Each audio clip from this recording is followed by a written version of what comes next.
Well, Nehemia, here we are. We were on the mountains down in the Egyptian border with Israel. We did our video from there. We brought people along on the journey.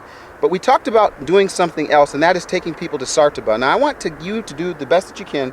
Give the folks a little bit of information about why it was so important for us to even do that. And before we even talk about that, I just want you guys to know something.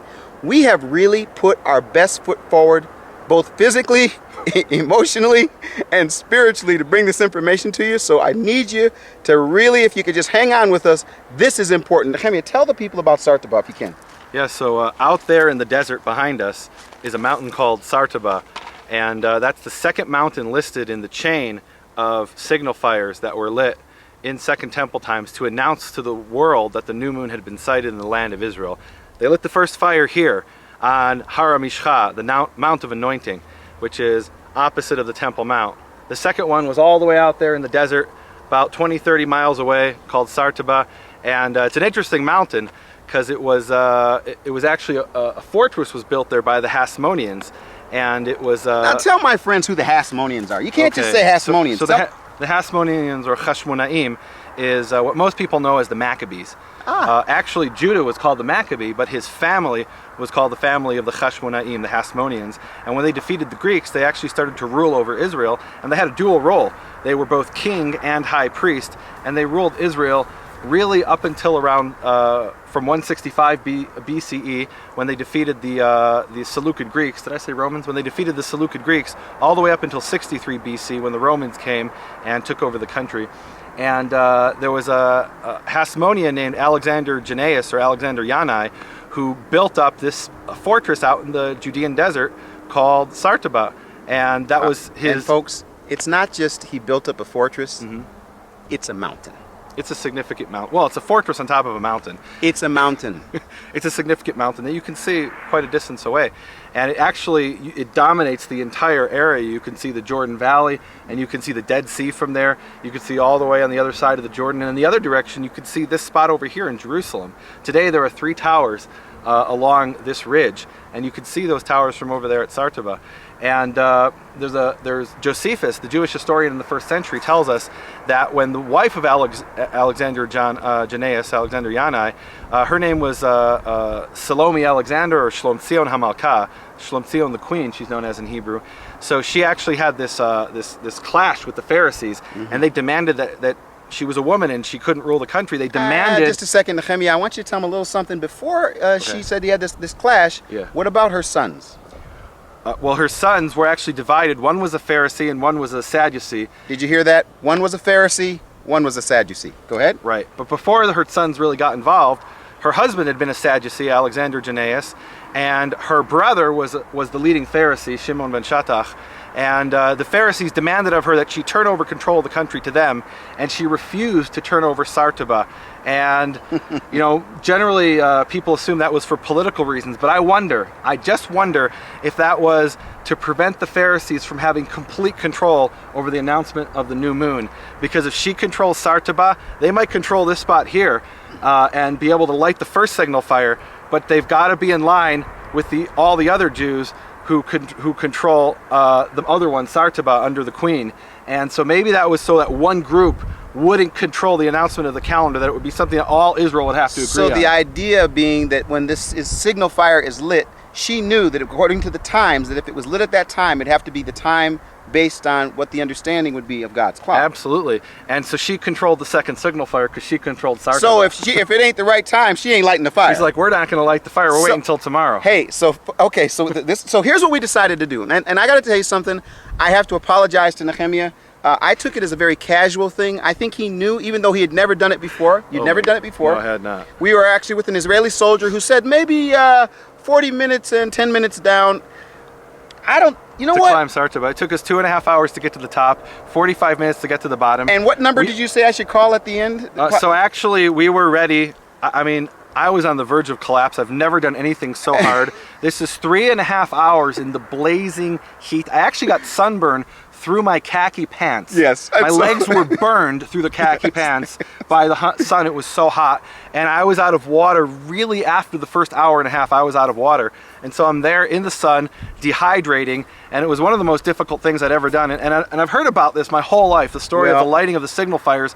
I never thought about what does it actually take to get to the top of that hill to light the signal fire. What does it actually take? And so here's what I want to do. We have this romantic idea of announcing to the world about God's time and about the Bible and all these things, but we never stop to think. I never stopped to think of what does it actually take for just to get to the top of one of the hills, the work involved to actually get up there and light that signal fire. So here's what I want to do, and I want to ask your permission right here. I want to put him on the spot. Okay. You all, we actually, I had my little camera, one man, one camera. They make fun of me. You make fun of me about it. He's like, why is no one helping me carry the equipment? No one's helping me carry the equipment? It says one man, one camera, one mission. Why should I carry the tripod? So I carried everything, but I've decided something right here.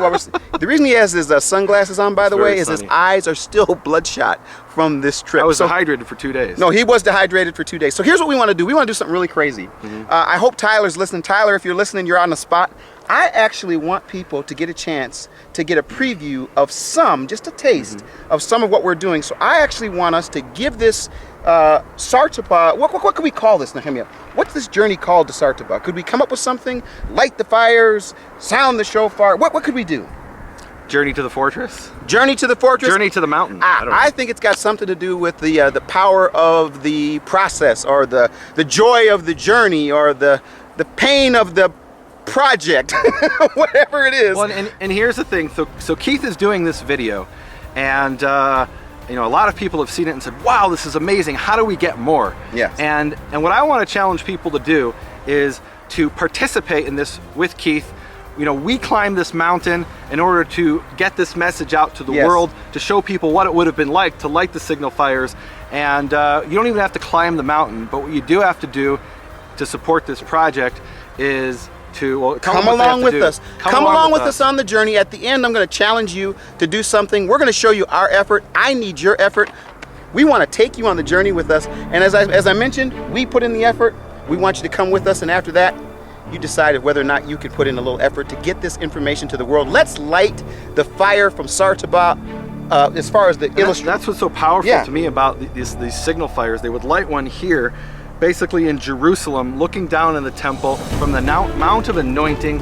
They would put up the signal fire, and the next one over there, Saraba, and the next one after that, Agrippina, and then Haran and Beit Biltin, and then the entire world was full of the fire, the light, announcing God's clock. Now he's understanding. And now we have this opportunity. What you're doing is amazing, Keith, getting this message out to people, showing them about this fire that was sent out to light the world up with the knowledge of God's clock, and people can participate this, and they don't even have to get dehydrated. Amen, amen. Now I will tell you without something. even getting dehydrated. I guess I have to say, as long as we're on here, we did do some controversial things, you all. We really, really did do some controversial things. And he did the controversial things. One man, one mission, one camera. Folks, let's go to Saraba. We'll talk to you later.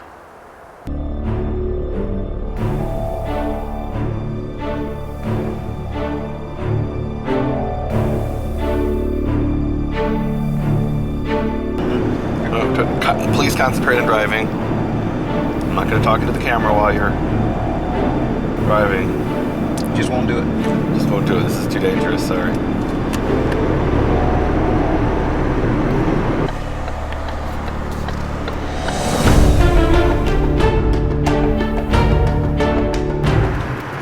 Oh. It says firing zone, entrance forbidden. And there's a phone number. So hold on, what are you doing? Stop. 5252.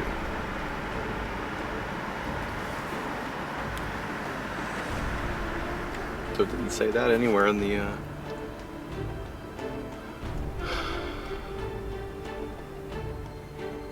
Halgilo. Tells the tote. Halgilo. What the heck is that? But it says firing zone. I understand. Oh, here's the real number, 5042. So I guess they changed the number. Nehemia, what does the sign say? Well, it says danger, firing zone, entry forbidden. and then it says to call these phone numbers that no one answers to coordinate going in there so that they're not like, you know, firing artillery or something like that. What's your suggestion? I say we just go. I mean, on the website it didn't say anything about a firing zone.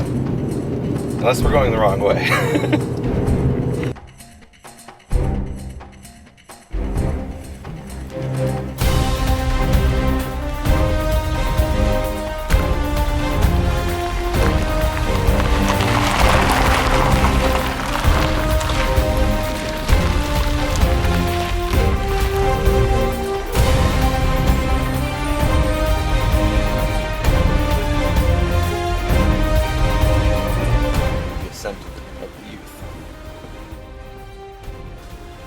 This is as far as we drive.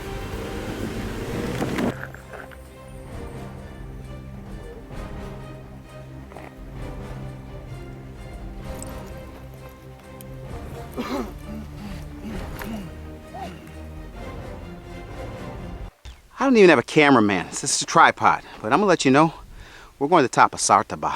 And it's gonna be some work, but you're worth it.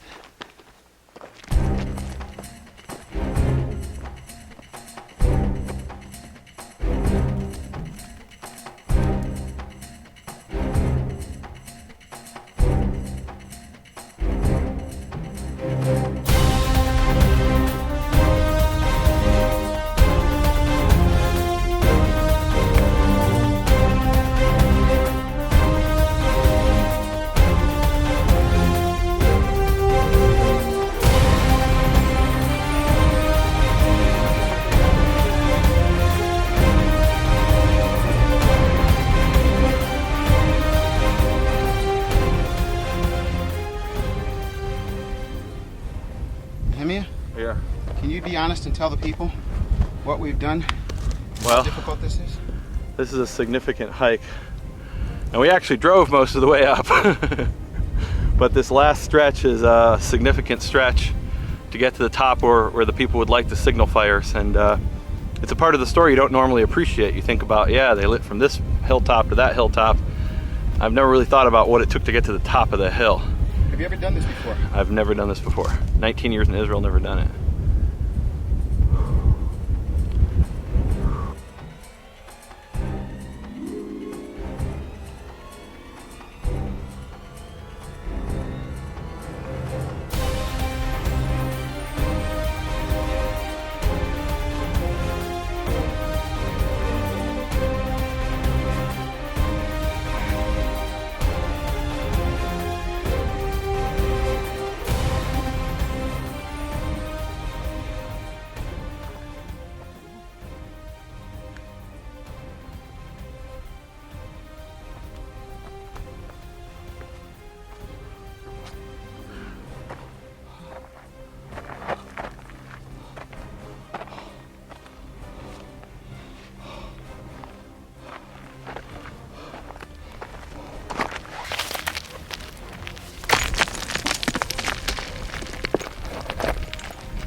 You know who made it to the top first, don't you? One man, one camera. Nehemia will be here in a second. When he gets here, we'll give you something to think about.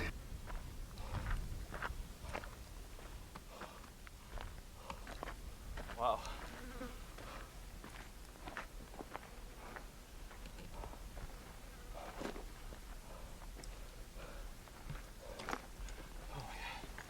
I made it. You made it, Woo! Mr. Gordon. Oh my gosh. Well, we made it to the top, but not without some serious, what I'd call effort on our part. We're not sure even if we're going to make it down healthy. Nehemia is already making his way down. I had to bring the shofar up here. The shofar was used by the military. The Israeli military, we had exchanged shofars. Now that we're at the Tower of Saraba, this was the place where they would see the signal fires from Jerusalem to here, all the way behind me to Babylon. So literally this is a picture of sending the message of information, inspiration, revelation from Jerusalem all around the world. So for those that are listening, we appreciate that you're with us. This has been a difficult hike up here. We're going to try to make our way back down, but I want to blow the shofar as a sign and as a declaration that the information is going around the world.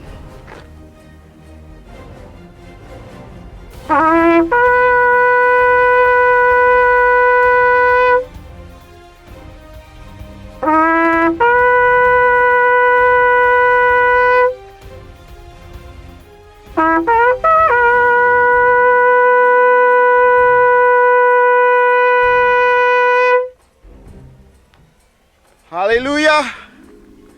May Yehovah be praised.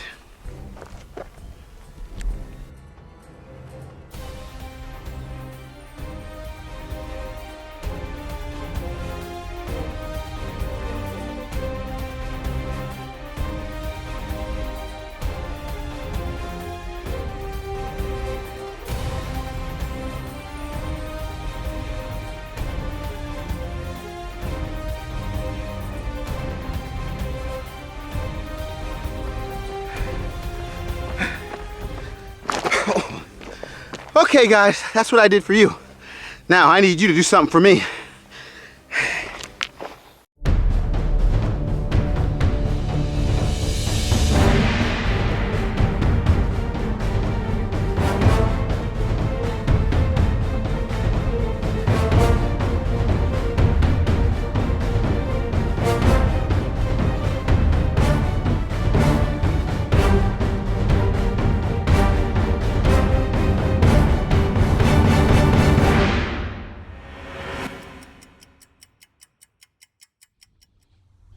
Hi, my name's Keith Johnson and I'm the guy behind the camera. Now I'm going to tell you something. What you just saw is the culmination of a whole lot of energy on my part, a whole lot of miles, planes, trains, automobiles. I went to 3 different continents. I dealt with all sorts of people for one important reason, and that is to bring the important topic of God's time to you.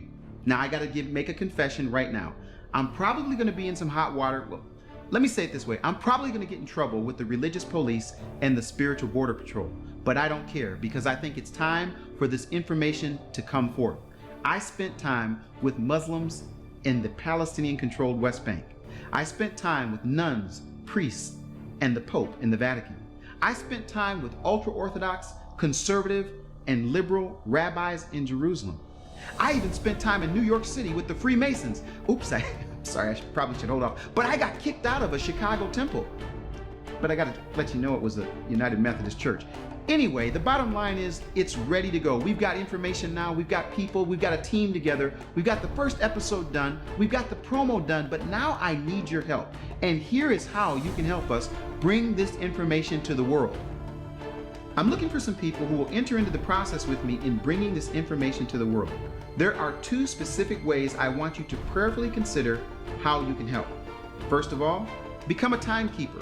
When you make a tax-deductible donation of $50 or more, you will be helping us with the cost of post-production editing of the remaining episodes. Become a member of our Producer Partners program that will allow those who are able to actually help us produce the remaining episodes by contributing toward the cost of airing them on television and reviewing the pre-release versions for input. Now, as a special way of saying thank you to those that are willing to help us at either the timekeeper or the producer level, I've done something really radical. I've reached into the archives from 2012's Passover presentation, and I have now made that available under the title, The Clock Crisis. Now I gotta let you know, this presentation filled with passion, filled with information, is something that I have been waiting for people to hear, and it is the real basis for the Time Will Tell series. I've been dealing with what's called a clock crisis, traveling down the rabbit hole I call sacred time versus biblical time. There is a time, there is a date, there is a calendar, there is a festival, and this festival is based, come on you guys, it's based on God's appointment. We are no longer interested in your calculation of our time. We're no longer interested in you determining for us when we're to celebrate Pesach. We're no longer interested in your time, in your seasons, in your festivals. We are only interested in God's time.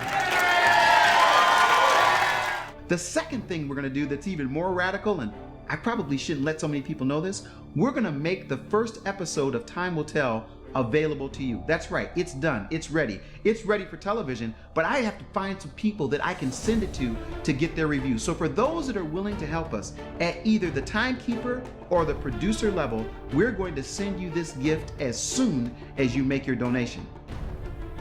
I can hardly wait to see what happens when this series becomes public. Who knows? Maybe people will even get on God's schedule. Let me say to you that this is not something I normally do. I am way outside my comfort zone by asking for your help. But truthfully, I so strongly believe in what it is that we have, there's only one way for us to do it. We've got to find a whole bunch of people that are willing to do a little bit so that we can do a lot. I'm asking you to prayerfully consider becoming either a timekeeper or a part of our producer partner program so that we can bring this information to the world. Take the time to visit us at www.timewilltell.tv today.